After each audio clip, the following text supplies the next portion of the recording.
Hello and welcome to episode 31 of the Realtors. I'm David Blair. He's Trevin Perez. Trevin, how's it going? It is going. Let's go. I was about to put the wrong finger up.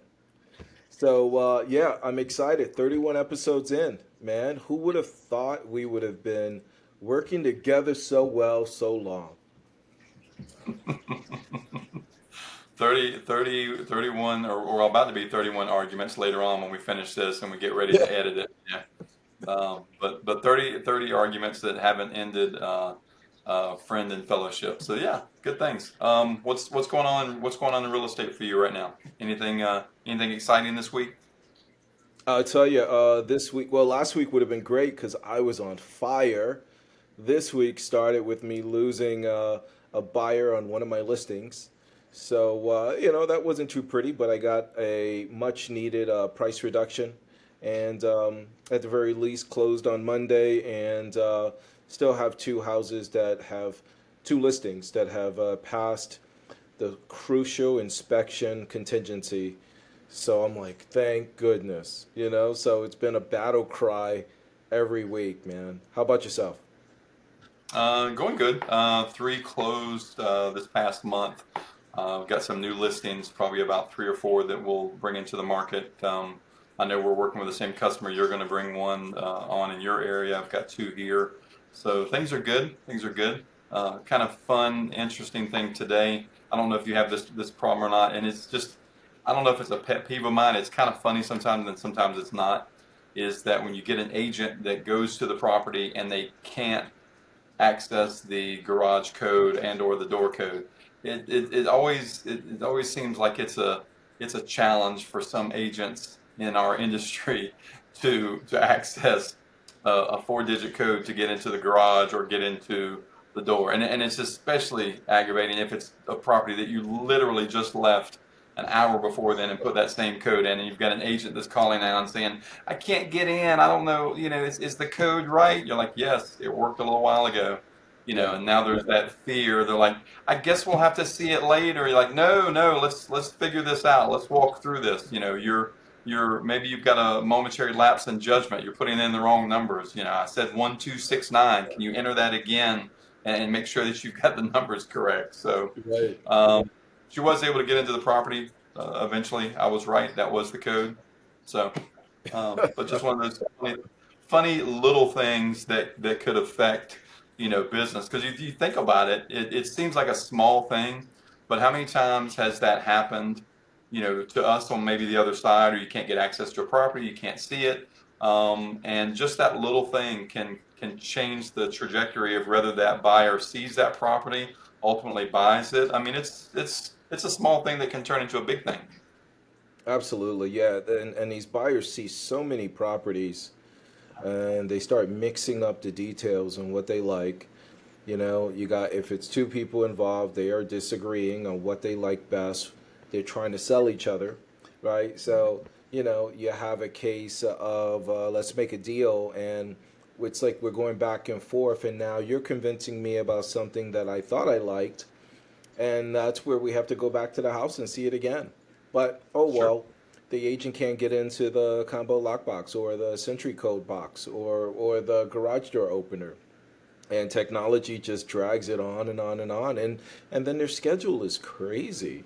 They got to Yeah. go back to work or what have you. So yeah, yeah, it's a whole bag of fun nuts. So it's a good segue into one of the topics we're going to talk about today, and that is, are realtors becoming obsolete Hmm. in our current market with tools like AI, Zillow, the Redford platform that we both use, the cash offer platforms that are still out there. Open Door is still in the market. OfferPad, a little bit smaller than what it was when we left. I think that's what crippled that company is we left, and they Yes. they haven't attained the same heights as they once did. So. But so what are your thoughts on that? I'll give you my take. But so are realtors becoming obsolete, you think, in the current market? No, I think that at this stage in technology where we are with AI, as great as it can be and will be today, it doesn't replace our jobs. We're still gainfully employed. I think that the tools out there, as great as the tools are, like when they came out with Zillow or OfferPad or Open Door, I mean, it's a season. It's a season for these tools when they become just these amazing tool sets. And right now, we're in the season of AI. But you look at the news, they say that AI is going to replace everything, everyone. And in our case, it can't open doors to properties. It can't deal with the nuances of issues with door codes, or even just coordinating the schedule for approved appointments, dealing with owner occupied or tenant occupied. Okay, maybe you could write a contract. Maybe But that's it the amazing thing it can do. It can fill in fields on a PDF contract. But it But can. It can actually. So Open Door uses that. Where you don't even need an agent with you. You can go up and you can enter the code and get into that property. You schedule it online. They'll send you a code to your phone via text. You go in there. You put that code in. It unlocks the door. You see the property yourself. So let's play devil's advocate here. I'm Mr. Buyer. You're my agent. Trevin, all I need you to do is open the door. I don't need you to tell me where the living room's at and the primary bedroom and the kitchen. I can figure all that out myself. So to well, that you David, say, I mean, David, that sounds great. You can do that, but what about, knowing the facts on what's permitted or when's the last AC cleaning or how old is the AC, the water heater, the roof, plumbing, electrical? How do you figure that out, David? disclosure statement. Just send me the disclosure statement. I can read through it. I mean, I can see when the house was built, when the roof was put on. I can do all those things. So, say if the disclosure statement, though, doesn't say anything about age of those critical items because they don't want to disclose its original. Then they're being dishonest, and for that, I'm going to offer 50,000 less than whatever the house is listed at. And that's where it Is goes. that Okay, then, David, okay, if you do that, then who's going to write the contract up for you? I've got a friend of mine that just got. He's a notary, and he's pretty good. He can get it done for me. He can notarize it, and we can send it over to like a title company or something like that. Whoever does closings, we'll send it to them, and they can figure all that out for us. But I'll No, save money. I don't have to pay any money to do that. So I don't have an agent that represents me because I'm representing myself because I have all of this knowledge that's at my disposal. nice, nice. Okay. So I guess, David, then anything on the contract you don't understand, you just Google it or AI it. Exactly. Exactly. If it's on, I don't know if you heard this or not. Someone told me recently, if it's on the internet, it's 100% true. So Oh, any anything that I type in, whether it's to Chat GPT or to Google, and comes back, it's got to be factual. I think nice. so. Okay. That seems like That's a like real the thing. that's like the battle that goes on Reddit. Anything on Reddit, you just have to believe they're the resource for all things truth or truth social, right? Yeah, Yeah. that makes sense. Well, we're obviously being tongue in cheek, sarcastic with this here, but I think the reason that topic is kind of interesting is because our company, for example, Redfin, we use a algorithm to price properties. I don't think that takes the place of an actual market analysis to where you're taking a look and doing a deep dive in comparisons of property, not just the surface, square footage, year built, things like that. You're looking at, maybe it's an area you live in. The area you live in again is Where I live is your Orlando, city, Orlando, Florida. but the your no no your home residence. That's the neighborhood. The Oh, name is. oh, Avalon Park. Yeah, so you would know firsthand about properties that are in Avalon Park. You know what the amenities are, you know what's close by. You probably maybe have a street within the neighborhood that maybe those homes sell for more than any other street because of this or something like that. There's always that type thing, I think, in real estate, and those are the details that are missed by some of the algorithms that are out there. I mean, I love our system. But it can be challenging. You and I have discussed the fact that when you go to Redfin, you can click on a button instantly and then go and see that property. without really any information. You haven't had a conversation yet, in some cases with the agent yet, which I think is pretty important in that buyer process. So uh, for me, as much technology is out there, I feel that we as agents probably just need to embrace it and use it to help serve our customers better. But I really don't see us going anywhere. And that's not just, in my opinion, that's not just wishful thinking of saying, it's not going to affect my job. I think it's really going to affect our jobs, but on the positive side, wouldn't you say? Yeah, no, I would agree. I mean, I think that we're using the tools available now to enhance our communication with clients, trying to be more empathetic with circumstances that affect our clients, coming up with guides and resources and tools that would give more marketing support to why they should work with us, right? So I think it creates a nice storyboard, from the beginning of the process through the end of the process to really enhance the relationship. So, and I think that that's also probably beneficial because there's not a lot of other industries who go out their way to develop such a bond with you, right? You go to the car dealership to buy a car, it's a transactional relationship. They're going to try to connect with you, but it's so limitless and short. It's just brief. Whereas, for us, it could take months to buy a home, and we have the opportunity to try to have a lifelong relationship by staying in touch with them using these tools that AI is affording us the opportunity to embrace. So no, I love where it's going, and but the real point though, I think to this question, I don't think all realtors are going to be obsolete. Some will be. Yeah, yeah. Some, those who can embrace technology, some who are part-time, some Mhm. who look at this business and maybe just do 5 deals a year or just Mhm. one deal a year, right? I think that those people are going to be dramatically affected by Yeah. the changes in technology. Yeah. And I think that, what I see sometimes is sometimes you have customers that your job as an agent, and as we kind of evolve in different markets and there's new technology, and there's light years of technology from I think when we both started to what there is today, what's available to us.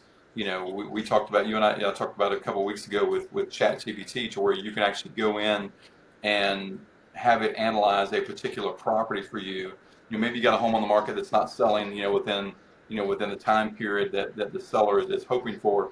You can go in, put in reports in there, and have it give you back, really good information on, okay, well, this is what's going on. This is what you're competing with. This is where you're priced at. And these are maybe some adjustments that you might want to look at, to get the property sold quicker. And you can get that in the snap. I mean, it's, just a couple of minutes you can get that information back.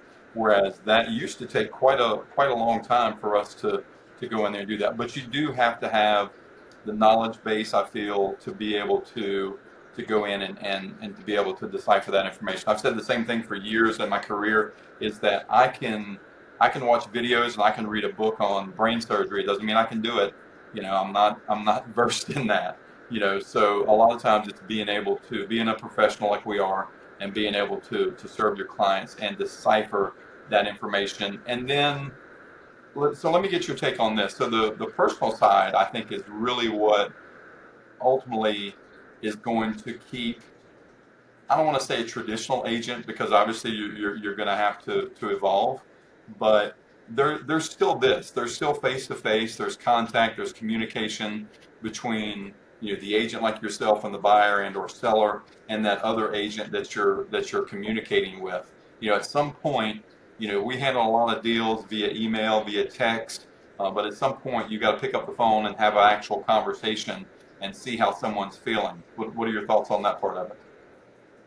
Yeah, no, I don't disagree. I think that it's face-to-face contact that really matters the most in this business, and that's where we we can't you can't ever make this an obsolete experience because there's just too many human elements to this process. Um, Yeah.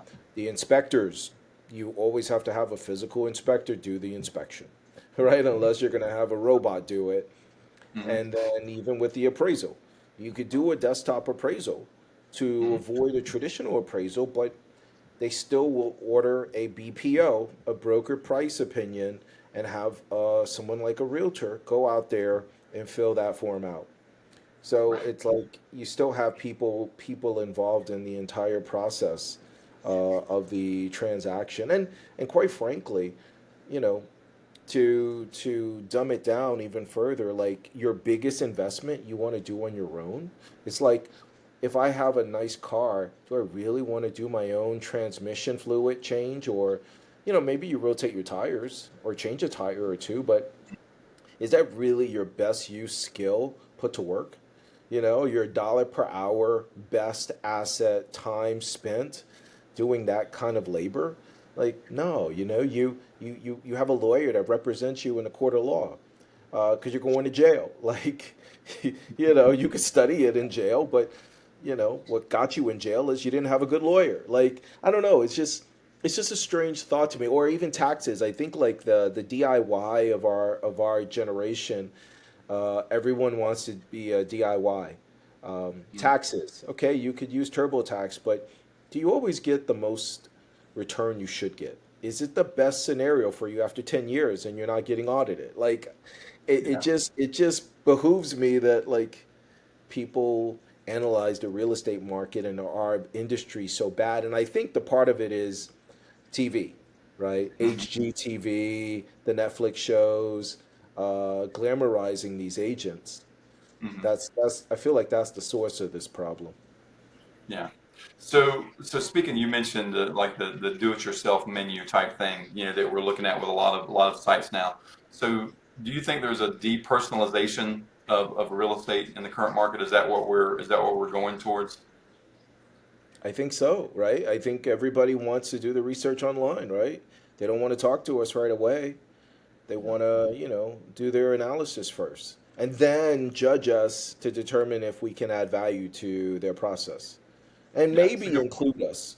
So we, Yeah. we find ourselves giving away a lot of free insight before they Mhm. even trust us and want to embrace getting to know us. Yeah. Yeah, I see that a lot, but I mean, so I showed a property this past week where the property was in terrible condition. It's a waterfront home, and it was purchased about 3 years ago. Looked to be in really good condition. I pulled up the MLS report from 3 years ago. Looked to be in great condition when they bought it. Um, the property just really was not taken care of over the last 3 years of ownership. A lot of uh, just a lot of disrepair throughout the home, a lot of contents that were actually still there. Seller was really not doing themselves any kind of true service by leaving the property in that condition and then just assuming, well, it's going to go up in value because it's a waterfront home.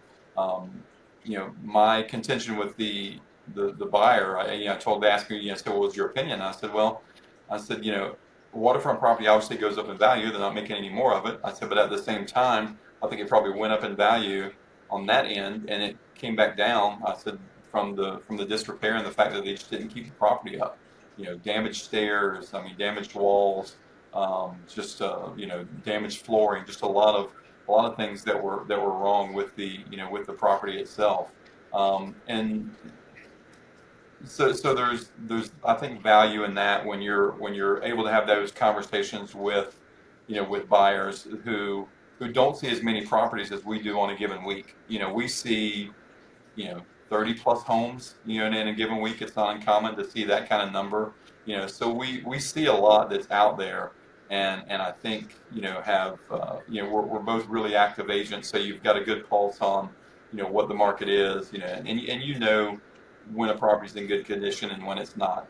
Obviously inspections, you're going to have those things done, but just the Right. ability to be able to look at that and share that information with the customer has a value to it. And I think if you're you know we've both probably seen both sides of that with customers. Some customers, I think, look at that and realize that there is a value to that, and then some are a little, I'd go as far as to say maybe a little arrogant in that, well, I've got all this information, I see it on the MLS, I've got this disclosure statement or whatever the case is, so I can decipher that for myself.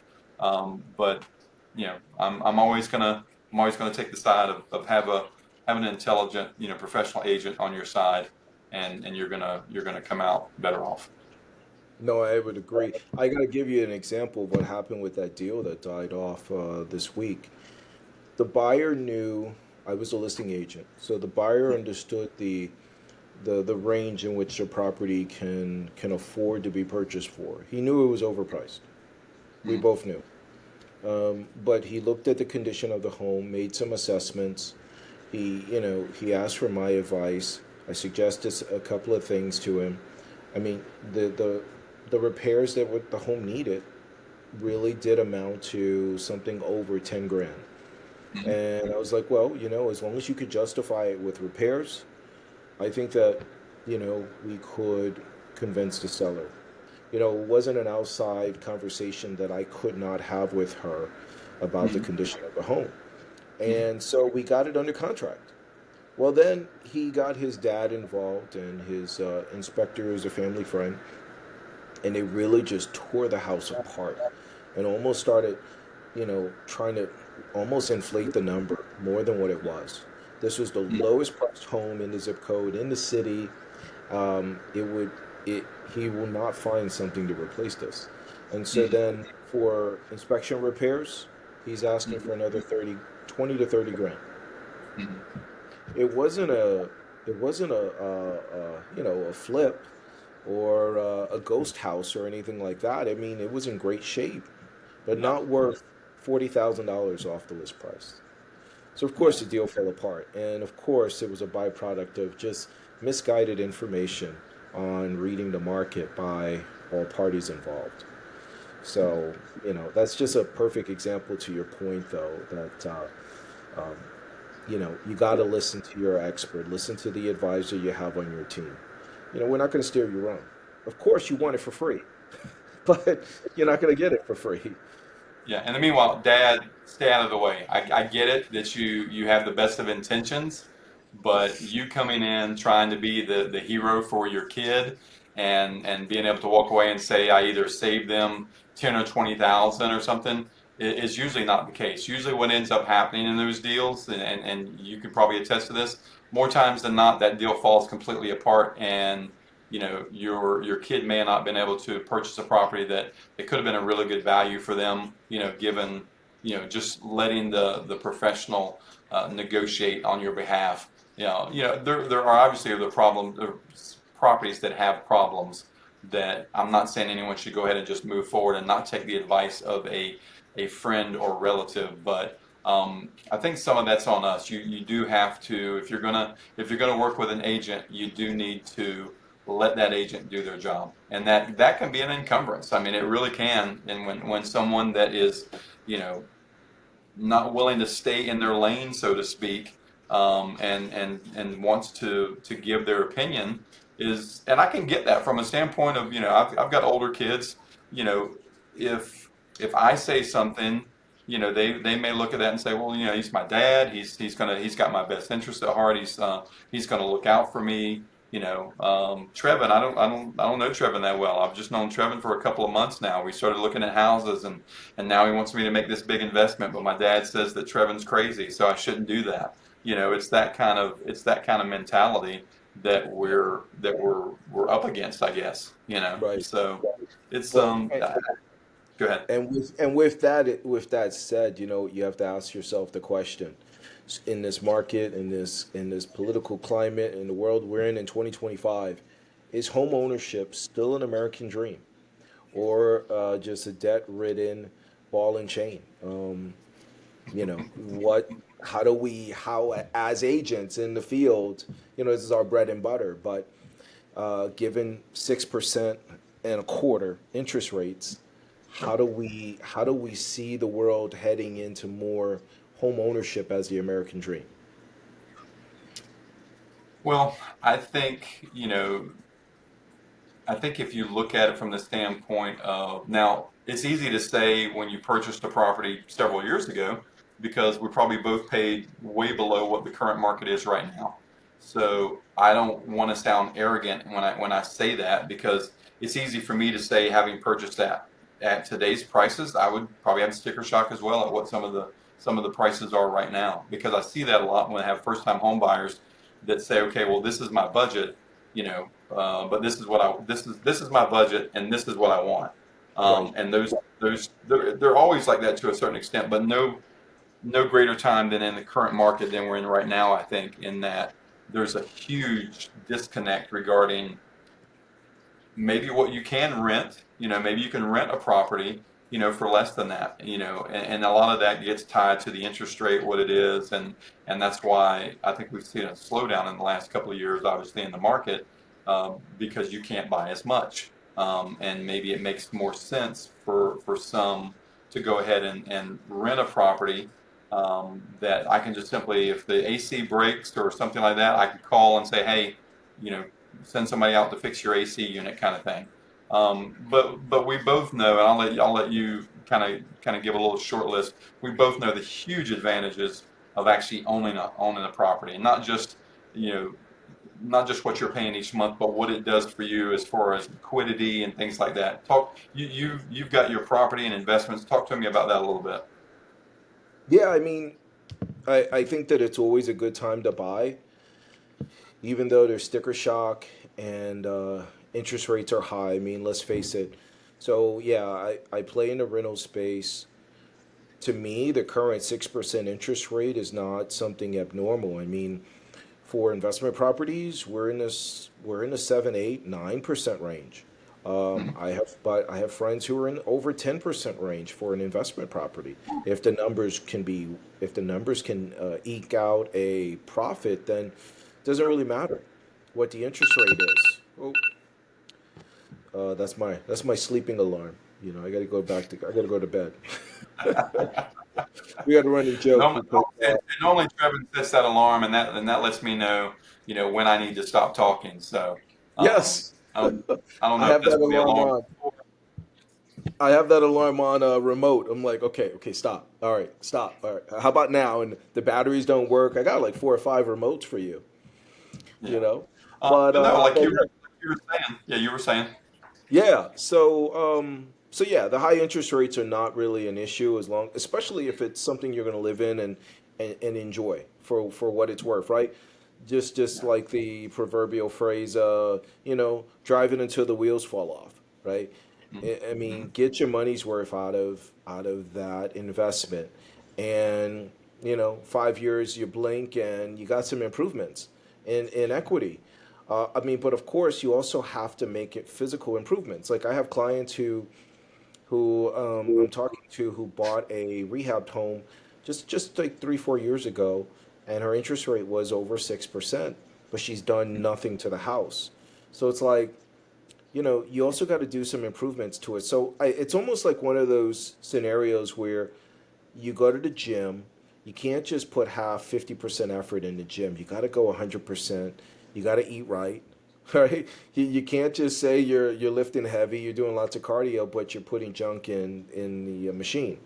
You got to do all parts of it correct so that you can get the end results of a positive profit. Now, yeah, owning a home sucks. I mean, I have a rental where this is the first month of the lease. It's been 7 months and they paid me late. You know, with 2/3 of the rent. I'm just like, oh my God, like please. Mhm. They don't want an eviction, so I'm just like, well, why are you late? So I mean that's tough. That's tough, Sure. and no amount of equity in selling the home is worth the hassle and experience and pain that I'm Mhm. feeling now because I have to cover that rent. Well, So you also though, I think, I mean, if you look at it from a long-term standpoint, and again, you can look at the numbers. There's all kinds of calculators that are out there that'll show you, yeah, am I better to rent right now, or am I better to buy a home? And that's going to show you based on the current interest rate right now and what rental rates are. So you do a comparison, and sometimes that comparison may fold out that, I can rent maybe in a better area, maybe a better home for say 1,500, 2,000 than what I can if I was paying 1,500, 2,000 in a mortgage. But long term, I think we both agree the benefits of home ownership are huge in that you're able to, create some generational wealth, if you will. You can leave that property to you know your kids, family member, whomever. You can become liquid with that. You can borrow against it. Those are things that you can't do, obviously, when you're renting a property. Because you're just paying a static amount until that rent, until that landlord decides to go up, and then you're incrementally paying more over time to just stay there. When you walk away, you don't have anything. You don't have any kind of tax deduction. You've just got all of those payments, those rent payments that you made through whatever course of time that you stayed there. So, Yeah. So, but I would also add that I think on one level, and I think that this comes to mind for home buyer doing a home buyer class.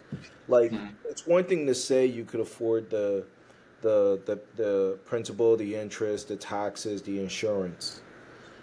And then, okay, let's estimate your utility costs, right? Electric, water, your cable, or whatever form of internet you use, right? Netflix and all the other streaming apps that are now individually charged. Um, and then let's put in a buffer in that Excel spreadsheet that covers for, oh, your escrow on your taxes might go up next year. And it's a mhm, shortfall, right? Because of tax increases every year. Insurance mhm, rates have a probability of going up every year. Like sure, I think that some of this detail gets lost for mhm, people, and then that's why you see people selling after 2 to 3 years. And two to yeah, three years is just too short a time to sell. mhm, But people find themselves in trouble after 3 years. So I almost feel like there needs to be more education in conversation with your clients to talk through those issues about the market. Because, yeah, all of the things we said are good about owning properties, but if you don't have enough liquid cash that's extra above and beyond your bills, you're living house rich but life poor, and you can't do anything else. good stuff. Well, that's all we've got for today. I That's uh, all I we think got. that's We all we don't have got. That's more. that's all the time that we have for today. We've got some Are good you topics sure? coming up. I'm positive. Well, wait, David, if they sign up for this class, Hmm. we'll drop the price. We didn't have that offer. No offer. It's free. It's free so far. So I mean, I don't know how much Really? we'd be paying people if we did any other incentive with it, on a free class. So Wow. So they should come talk to us. they should. They should. Sign up, guys, right away. So we're getting back to our schedule. Just some housekeeping items. We're getting back to our schedule. We're airing these podcasts every Friday at 5 o'clock. So we'll take this during the week. We'll put it out at 5 o'clock on Friday. We've got some message boards attached to it. If you have any questions or a question about real estate that you'd like answered, reach out to myself or Trevin. We'd be glad to answer that for you. Trevin, close us out. Hey, we appreciate your time today. That's David Blair, and this is Trevin Perez. We're signing out. Have a wonderful week. See you. See you next time.